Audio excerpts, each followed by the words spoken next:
Hi friends, இப்போ என்ன பார்க்க போகிறோம் அப்படின்னா ஒரு லேயர் ஹேர் கட்டு தான் பார்க்க போகிறோம். எப்படின்னு பார்க்கலாம், வாங்க வீடியோக்குள்ளே போகலாம்.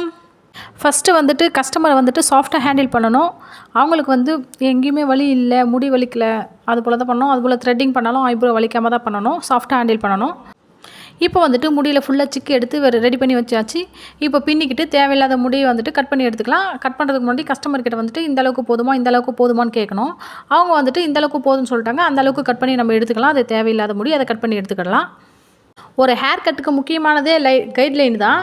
இது வந்துட்டு கரெக்டாக கட் பண்ணிட்டோம் அப்படின்னா எல்லா லேயருமே கரெக்டாக கட் பண்ணி எடுத்துக்கிடலாம். லேயர் கட்டில் மட்டும் இல்லை, எந்த விதமான ஹேர் கட்டாக இருந்தாலும் கைட்லைன் கரெக்டாக எடுத்து கட் பண்ணிட்டோம் அப்படின்னா ஹேர் கட்டிங் வந்துட்டு கரெக்டாக வந்துடும்.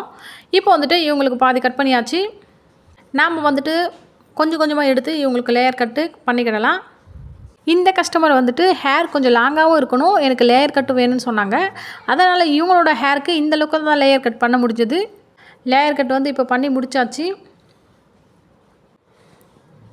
லேயர் கட்டுக்கு வந்துட்டு ஃப்ரண்ட் ஃபிட் விட்டால் நல்லாயிருக்கும். பட் இவங்க வந்துட்டு எனக்கு ஃப்ரண்ட் ஃபிட் வேணாம் அப்படின்னு சொல்லிட்டாங்க. அதனால் அவங்களுக்கு ஃப்ரண்ட் ஃபிட் வெட்டலை. லேயர் கட் வந்துட்டு ஃபுல்லாக வெட்டி முடிச்சாச்சு. இந்த ஹேர் ஸ்டைல் எப்படி இருக்குன்னு கமெண்ட்டில் சொல்லுங்கள். நம்ம சேனலுக்கு லைக் பண்ணுங்கள், ஷேர் பண்ணுங்கள், கமெண்ட் பண்ணுங்கள், சப்ஸ்கிரைப் பண்ணுங்கள். தேங்க்யூ ஃபார் வாட்சிங்.